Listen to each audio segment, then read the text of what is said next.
This is the Pig, the politically incorrect gun high-power rifle match held at Clark Rifles Inc. on Saturday, 9 June 2012. In previous years, this match gave bonus points for shooting with the bayonet fixed, since that changes the barrel harmonics and your point of impact, but this year used a sniper theme instead. The weather was cold and damp, more like October than June. The course of fire was 3 stages, each consisting of 10 rounds fired in 7 minutes. A 5-minute sighting period was allowed before shooting for score. For this match I used my old Golden State Arms M100 Centurion, a commercially built 98 Mauser, probably Spanish, in 308 Winchester.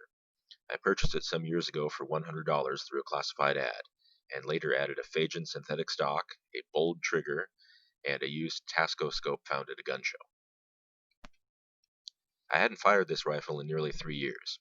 I decided to use some hand loads I'd made at that time, a Nosler 150 grain ballistic tip, over 46 grains of my favorite rifle powder, Ogden BLC-2. After the usual safety and rules briefing, we began with the sighting period. I got 5 rounds off. The first was gratifyingly on the paper after nearly 3 years, and the last, after adjustments, was cutting the X-ring. The first stage used this terrorist target, marked with scoring areas by the match director, a retired surgeon. The X in the head is the medulla oblongata, the off switch for the human machine. The scenario is, your squad is on patrol in Never Heard of Its Den when you're attacked by 10 jihadis. Your job as designated marksman is to flank the enemy and do that Sergeant York stuff. I didn't even try for a headshot because this first stage, fired at 100 yards, was offhand. A sling was allowed if desired, but I didn't use one. I haven't used this rifle much, and am still working on getting a proper sling correctly installed and adjusted. I remembered a tip from a nationally ranked shooter from the last time I tried to use this rifle in a match. Turn the scope's magnification down as far as it will go during an offhand stage, so your own movement won't be as obvious.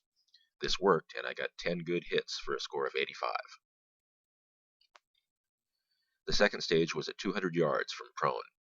A forward rest was allowed, though I didn't use one.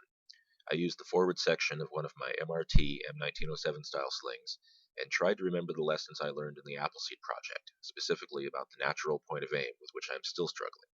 I became fatigued during the stage, so I obviously wasn't doing it right.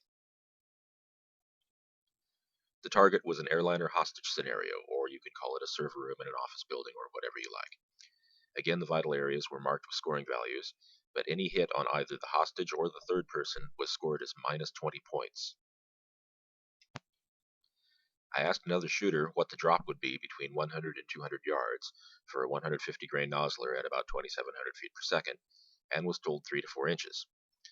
Therefore, I went up 12 clicks on the Tasco scope, which like most has adjustments in 1/4 minute of angle. In hindsight, I miscalculated.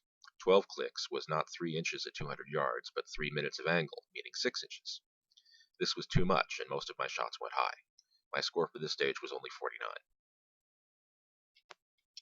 The third stage, also prone at 200 yards, was another hostage target, and the same rule applied. Any hit on the hostage was minus 20 points. I was doing quite well in this stage, except I must have flinched at one point, earning the Lon Horiuchi Award. I wasn't the only shooter to hit hostages, however. My final score was 204-0x, which surprisingly earned 3rd place overall. On the other hand, there was a very small turnout, only 6 actual shooters, and 2 of them were playing terrorists, deliberately shooting the hostages for negative points. This was a short match, but an educational one. Obviously, the cheap old M100 is worth more work, and the Tasco scope, 2.5 to 10 power, 44mm, was a good find at the gun show. Many states prohibit the use of human photo or even silhouette targets, so it was good to have an opportunity to practice on them. And now, with my M1 Garand, I have 2 good rifles.